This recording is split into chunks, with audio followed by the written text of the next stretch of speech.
Right, Mary, thanks for having us here today Yep. and asking you a few questions about what you've been doing over the past few years to achieve the award you got a few years ago. So, first question, what are the achievements that you actually got leading up to winning the Alison Ducker Award for Inspirational Women in Martial Arts? That's quite an embarrassing question, isn't it? It It's like, is. tell us why you're so Why inspirational. are you so good? It was a real honour to get that award, and I thoroughly appreciated it. I was really deeply touched. What an incredible achievement for. Oh, that sounds really. What an incredible thing to be given.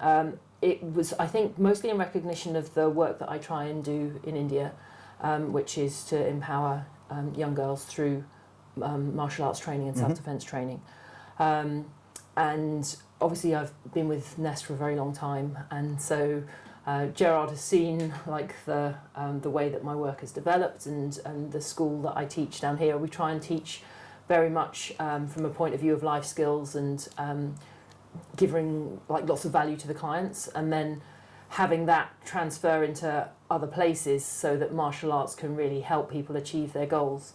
I think that's probably at the heart of it. So tell us more about this work in India that you've been doing.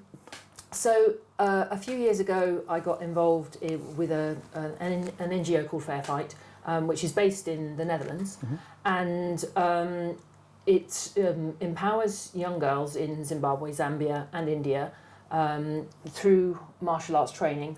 And also now specifically through self-defense training, because I'm project manager in India, and we support a group teaching girls karate, but we now also provide training for something which is a pure self-defense program, which obviously is a very much needed thing there. India is the most dangerous place in the world to be a woman, and consequently there's a big demand for it.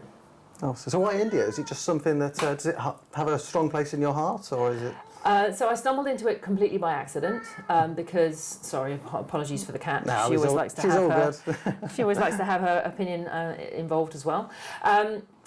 So it was purely coincidence. They were looking for somebody to help.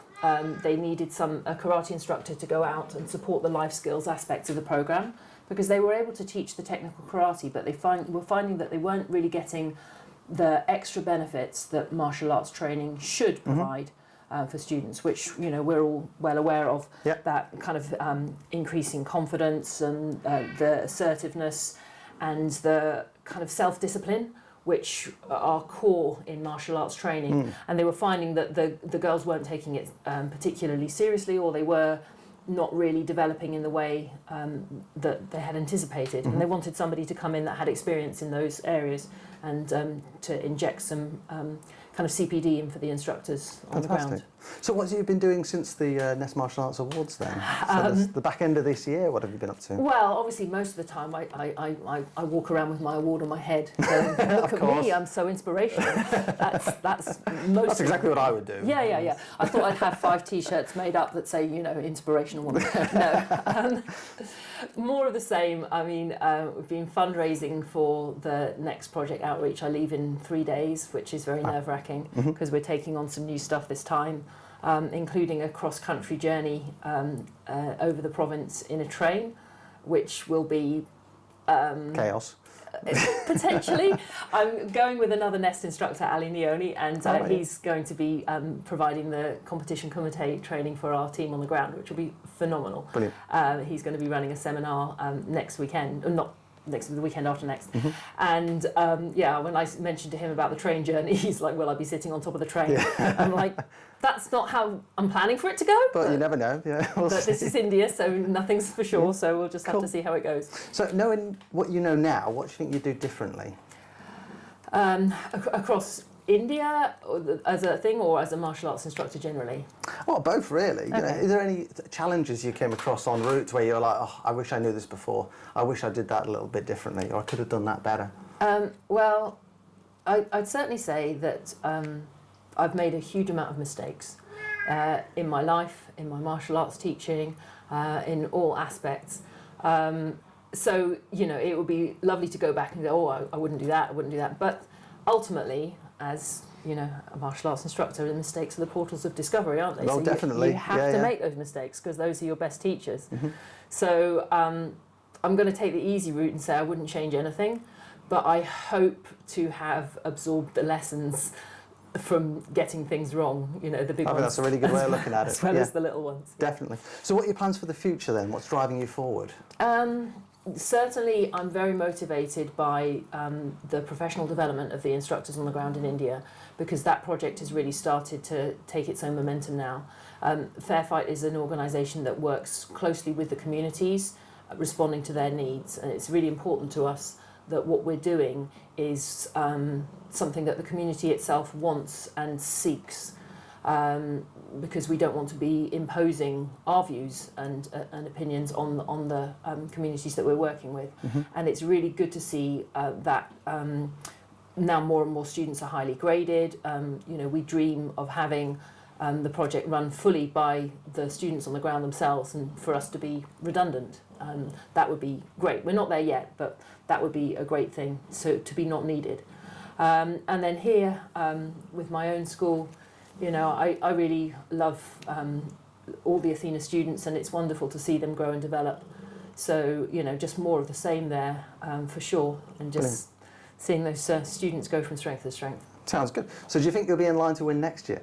The big question. I feel like it's the kind of thing you shouldn't be allowed to win twice. Well. So, yeah. But, and also there are so many incredible and inspirational women that are, I think it's not unreasonable to say, and I know I'm biased, but I think it's not unreasonable to say it is harder to be successful as a woman in martial arts than it is as a man.